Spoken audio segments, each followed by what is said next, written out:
everyone, welcome back to Webtech Tutorial.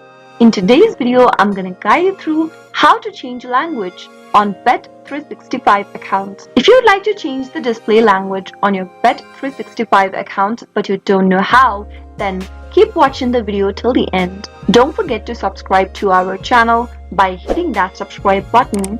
Press the notification bell so that you'll never miss another upcoming upload from us. Open up a web browser to get started. In the web address bar, type in www.bet365.com and press enter. Make sure that you're logged in to your Bet365 account. From the main home page, click on the profile icon at the top right and select the preference option right next to account. Click on the language drop down and select your preferred language from the options displayed. You can change between multiple language of your choice by simply giving it a click.